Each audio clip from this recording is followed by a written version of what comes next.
So yeah, this is the deep dive that was released today. The deep dive. We are in it to win it.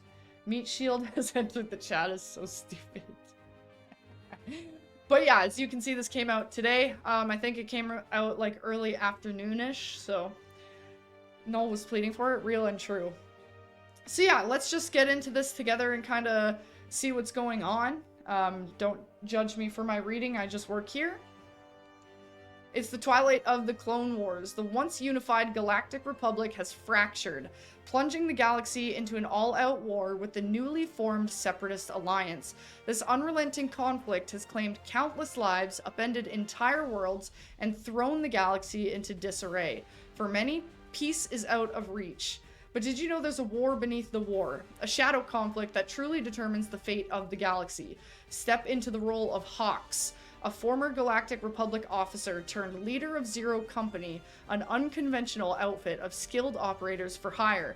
Your team is anything but ordinary. From a hardened clone trooper to a Mandalorian warrior of the ancient Clan Verminoth, a Jedi Padawan, an Umbaran sniper, and more. Each member brings their own edge to the fight. Together they must track down and stop Kundry Fathom, the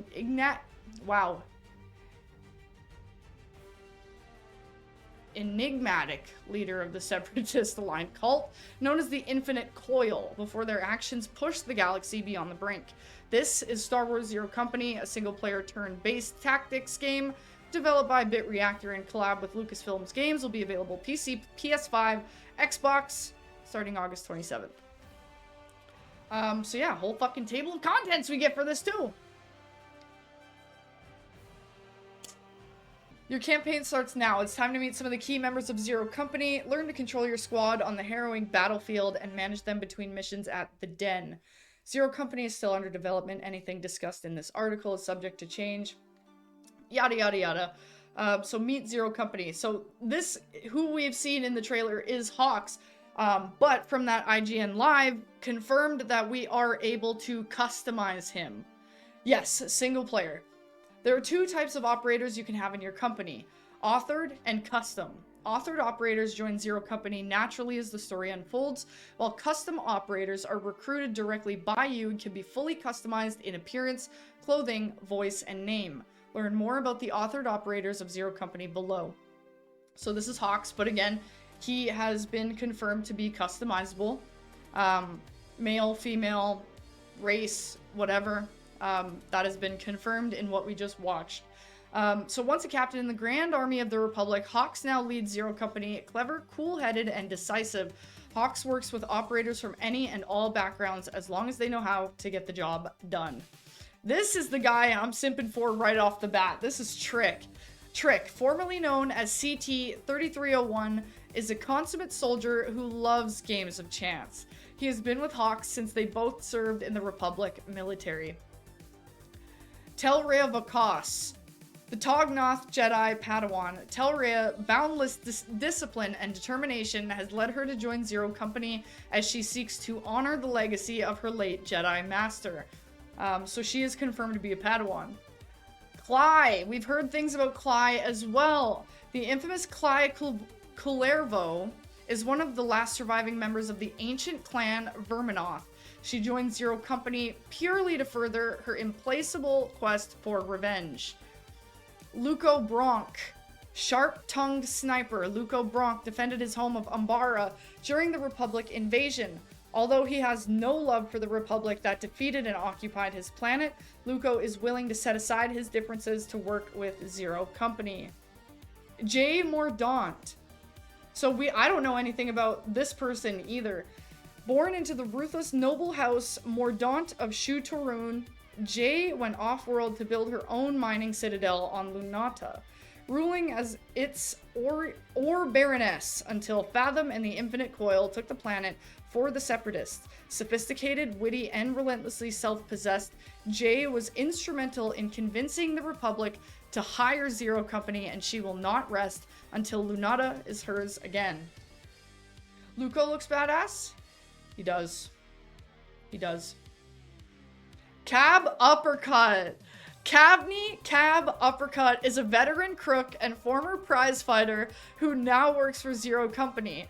The burly Felshi is known for his cybernetic arm, his namesake knockout punch, and his distinctive rhyming dialect. Cobb is an original species specifically created for Star Wars Zero Company. That is very cool, and it's honestly giving me Ranger vibes. It's giving me Ranger vibes. With the shotgun, with the cybernetic arm, giving me Ranger vibes. Check out the Operators Hub for more information. We'll check that out afterwards. We'll check that out. Luco knew General Ponkrell. Fuck Ponkrell. All the homies hate Ponkrell. Battlefield Basics. Commanding Zero Company. Ready up. Your first Zero Company boot camp lesson starts now.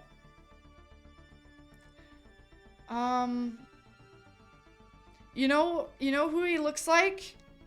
From Maul. The little blue guy from Maul. The name is escaping me right now. Somebody fill me in.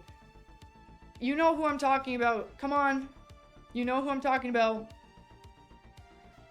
Come on, help. Either way, yeah, very similar, but obviously confirmed that this is a new race, new species created for Zero Company. In tactical missions, you'll command your squad in intense turn-based ground combat from an isometric camera perspective. Combat unfolds in turns and your entire squad acts first, followed by the enemy. Each squad member has 3 action points to spend every turn. Open image. So, I'm just trying to kind of like analyze what we got going on here, because this is a droid. You can't see, I'll hide my face for a second because I want to show you guys something. Right here, you can see your squad, and presumably this is the action points they have left for the turn because it said they each have 3. So she's already gone. Droid has 1 left. Trick and Hawks each have all 3, etc., etc. So yeah, we've got moves here. We've got healing here potentially with the droid. Maybe like a smoke screen or a squad site kind of situation. Grenades as well. This might even be a squad site here. Unknown. Yes, Vario. Thank you. Oh my gosh. Thank you. Broadway and Old Wolf. Vario. Move your operator between locations on the battlefield. The action point cost to move increases depending on the distance traveled. Of course. Which, okay, so if you go as far as you want to, similar to XCOM, you're going to use all of your moves.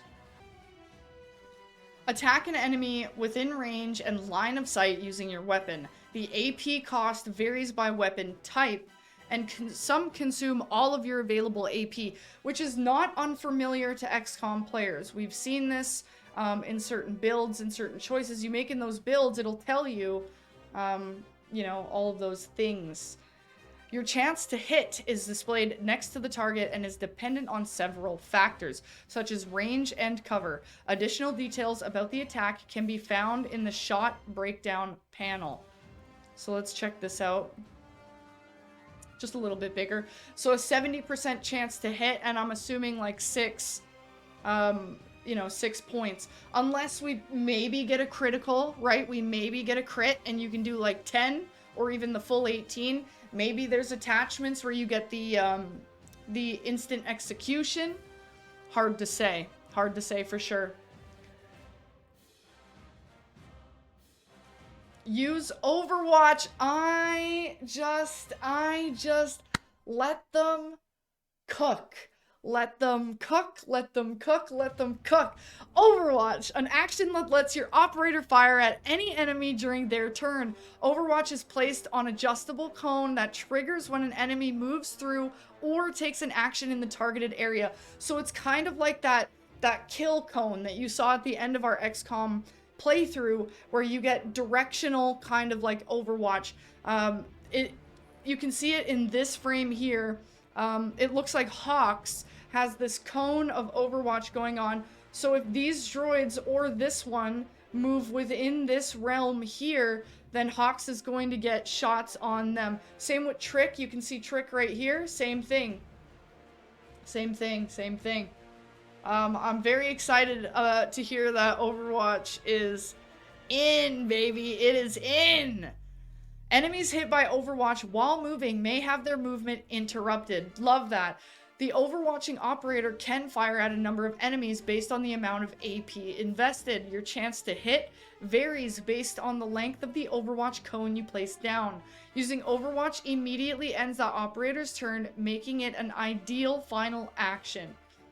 Which, we're very experienced with Overwatch at this point. This is going to be, I think, a fresh kind of new look on an Overwatch. It'll give us more intentional Overwatch, I think. So I like that a lot. I like that a lot. Alright. Use a utility item. Medkits, concussion grenades, and more can be helpful in a pinch, clearing groups of enemies, or giving your squad the upper hand. Utilities typically cost 1 AP to use. Activate an ability. These abilities can increase your operator's combat stats, expose an enemy, execute a powerful melee attack that sends foes flying, and much more. As you can see, well, okay, let's take a look at this image before we move on. But this is going to be similar to the first image that I pulled up. So yeah, this one was an impact bomb. It says, throw a powerful explosive grenade that deals excellent damage. We saw that a bit in the trailer with this R5. Not specifically this droid here, but others. And like I said, these other moves that are kind of coming in, like this could be a smoke screen here. This could be kind of like a squad site. We don't really know yet, and I like that. I like that I don't fucking know. I like that I don't know. As you can see, there's quite a lot each operator can do with their 3 AP each turn, and actions can be taken in any order. One tried and true strategy is to attack an enemy using your blaster, move to a better cover position, and set up Overwatch to stop the enemy from fully advancing on your position the next turn. Which again kind of comes into play that more intentional and directional Overwatch, which I really like. Some actions such as calling for backup cost no AP. Each turn, call for backup allows one random operator to select a teammate to assist with their next attack. That kind of looked like this screen here. Not that that's in particular what happened, but these operators are quite close to each other. Kind of spitballing, obviously, because the Padawan and what looks to be the Mandalorian, like I said, are quite close to each other, but that could serve a different purpose for that, whatever that scenario tactically was. Let's see here. Yes, call for backup. Usually by contributing their own firepower to help cut down the target. Use this action to help overcome especially hard foes. Use additional abilities to your advantage. I'm loving what they're cooking. Everything.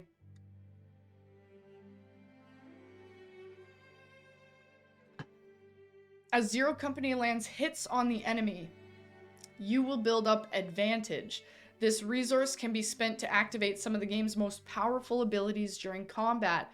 Examples include granting an additional AP to an ally for the turn, calling in a devastating rocket strike, which we've seen again in the trailer, temporarily increasing chance to hit for your entire squad, and taunting nearby enemies to attack a single operative, which would be very handy if your Overwatch is set up. And kind of even like intersecting Overwatch might be good there.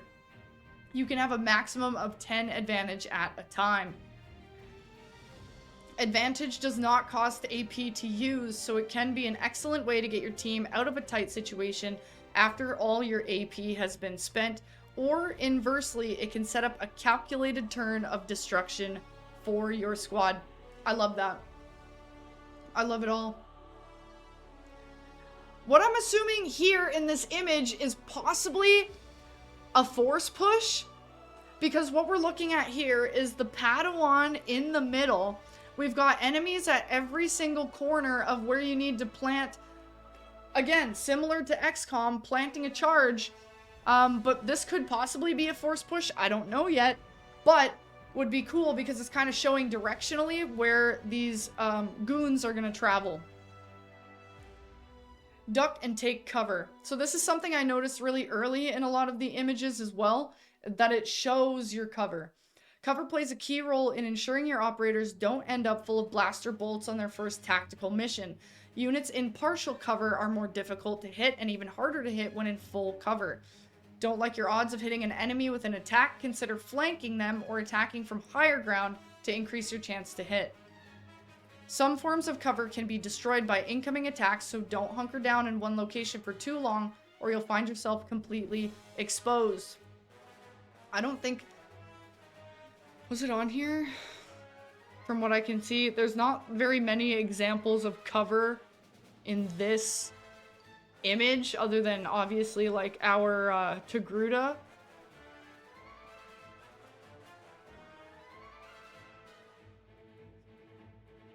Three injuries and you're out. When an operator loses all their health, that operator is downed and suffers an injury. Downed operators can't take actions, but they can be rallied by an ally, getting them back in the action. Injuries negatively impact combat stats and must be managed carefully. Accumulating 3 injuries results in permadeath on standard difficulty.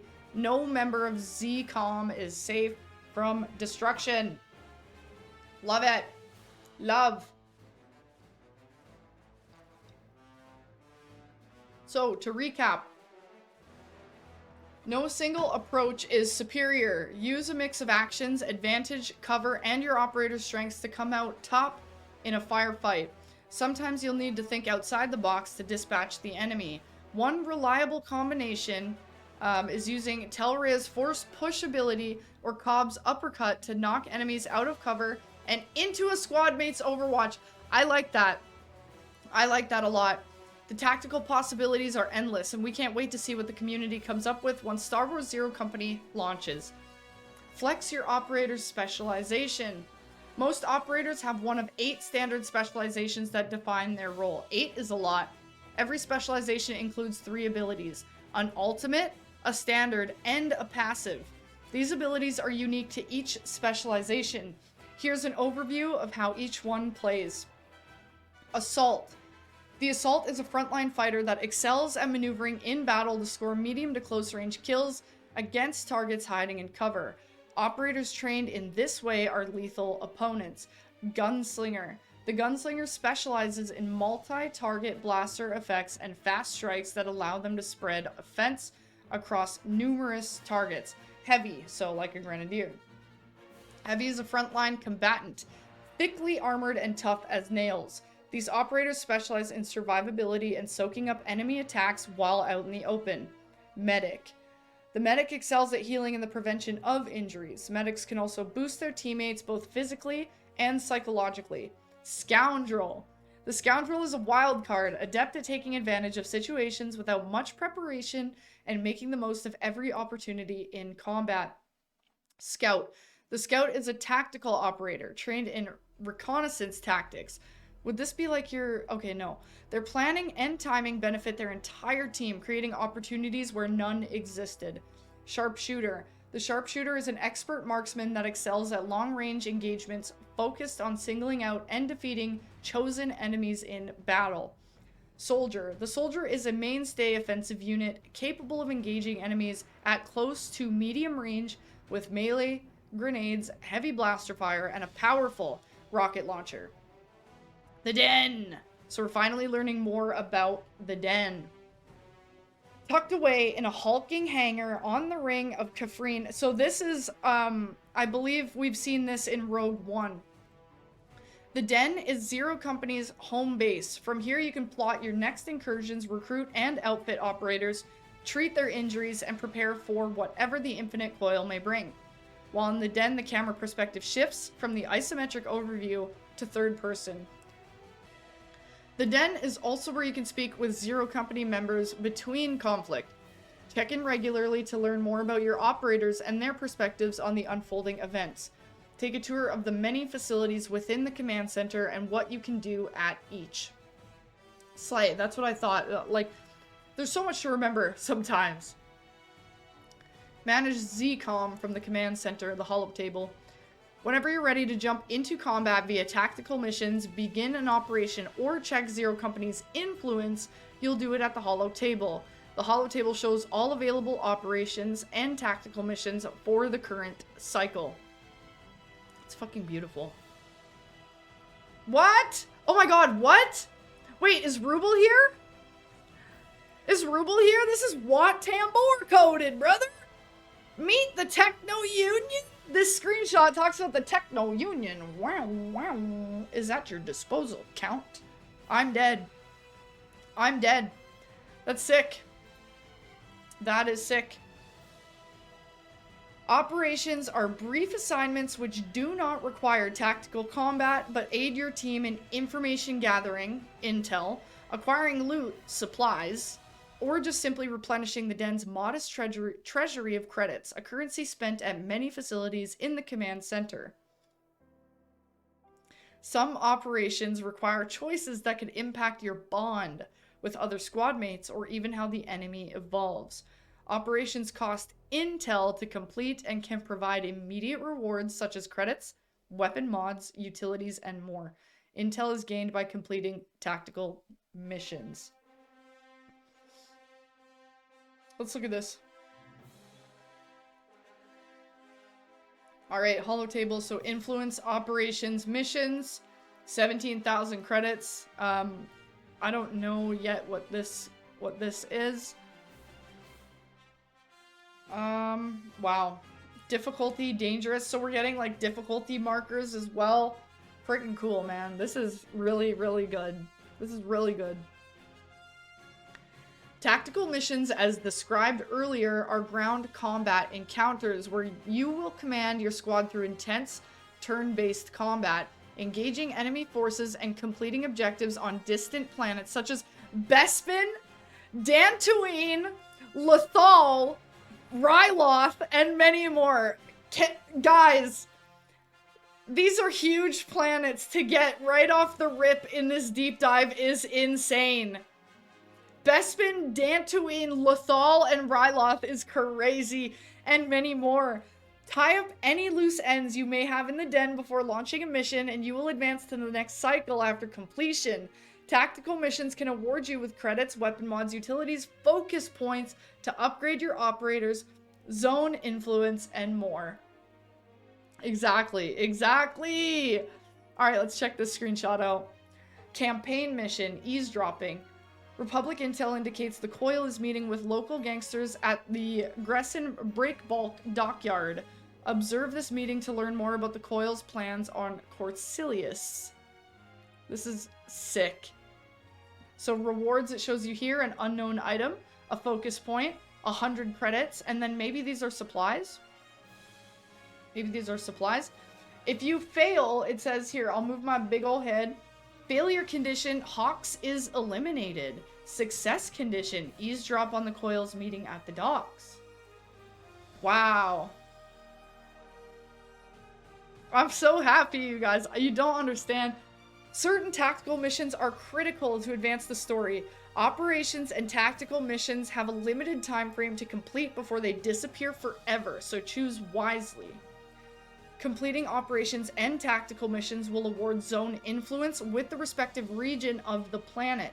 Collect enough influence to unlock zone rewards such as upgrades, powerful utilities, and contacts, the latter of which can be spent to gain large amounts of influence. Recruitment. As your journey to stop the infinite coil grows, so you will need to reinforce Zero Company's roster with courageous recruits. New custom operators can be hired from the recruitment facility for credits. Each cycle, a selection of new custom operators will be available for you to choose from. Custom operators have their own name, talent, primary specialization, weapon type, and backstory they all come with, all of which can be further adjusted in the den after recruitment, which we kind of saw in the customization portion, you know, of the trailers and little tidbits we've gotten so far. Many of these aspects can be altered for authored operators as well, so that'll be like your main story guys. If you don't like the current pool of operators, you can refresh your choices at will, allowing you to recruit whomever suits the needs of your company best. Alternatively, you can create your own pool of custom operators for recruitment at this facility. The den initially has limited space for new recruits, indicated by your roster capacity. Okay, so there is. So keep an eye out for opportunities to increase your allotment. So that kind of answers the question earlier. Personnel. This facility provides an overview of your operator's combat stats, soldier bonds, and the focus tree. The focus tree allows you to spend focus points, primarily earned from increasing bonds, to upgrade the talents, abilities, and passives of your operator. You can also change most operators' specializations to another one that suits your preferred playstyle from this menu at any time. The final tab of the personnel facility is where you manage bonds, how much each operator likes or dislikes the rest of your team.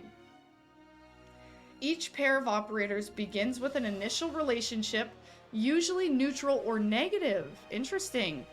Completing operations, tactical missions, and calling for backup are some new ways to boost bonds, and when a bond increases in level, both operators can cross-train to gain a permanent combat stat bonus.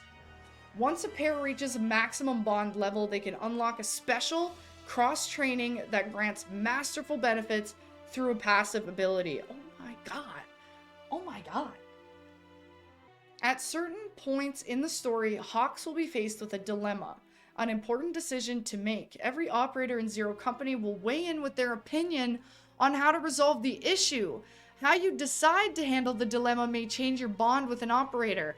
Kind of like, you know, think Baldur's Gate, right? Karlach approves, Shadowheart disapproves, like that kind of vibe maybe. I like that. Building strong bonds between operators is key to your success in Star Wars Zero Company. Armory. We're familiar. The Armory is your one-stop shop for outfitting Zero Company with deadly gear to overcome any threat in the field. Weapon modifications can be slotted into a weapon to alter its stats and apply distinct effects. Each weapon has a set number of modification slots, which can be increased through the campaign. Every operator comes with a default weapon, but you can change it in the Armory. There are 4 weapon types: long arm, repeater, rifle, and pistol, each offering advantages suited to different playstyles. And of course, you can customize your weapon's cosmetic appearance with a variety of blaster models and colors found in the galaxy. Utilities are equipable items that grant your operators new abilities in combat, such as impact bombs, concussion grenades. Depending on an operator's specialization, they can carry one or more utilities.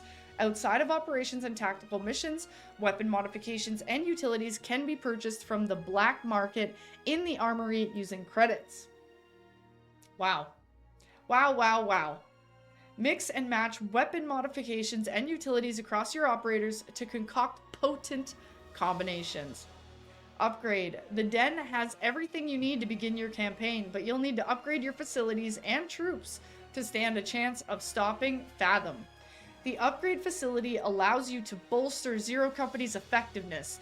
Here you can fund improvements to the Den's existing infrastructure, such as adding a droid bay that allows you to recruit astromech custom operators. Here we go. Okay, that kind of answers what a question I had in the back of my head. Or purchase roster-wide weapon upgrades that enhance the combat stats of all operators. We're familiar with this as well. Constructing an upgrade takes at least 1 cycle and requires an available build slot. Over time, you'll unlock additional build slots, allowing you to construct multiple upgrades at once. We like that. Med Bay. The Med Bay allows operators to recover from injuries sustained during operations and tactical missions. Standard beds require 1 cycle to heal, while the Bacta tank provides instant recovery. We can upgrade to Bacta. Healing an injured operator costs credits, so choose when to heal your team wisely. And this is what we've talked about fondly here. The memorial honors operators who have made the ultimate sacrifice. Visit this facility to reflect on their legacy and review the stats and accomplishments that define their service to Zero Company. I love this. I love it. I love it. I think it's great. I think they're cooking. Stay tuned for more news. Everything we've covered is just a taste of Star Wars Zero Company. Keep a watchful eye out for future articles on our news page, and in the meantime, visit our pre-order article to reserve your copy today. Wow, this honestly is the most I've cared about a gameplay deep dive. I'll be so honest with you guys. It is the most I've cared about it. I really like this. I really like this so much. But oh my god, dude. Oh my god. That was so fun. I really, really enjoyed that. 1,000 times over. Loved it.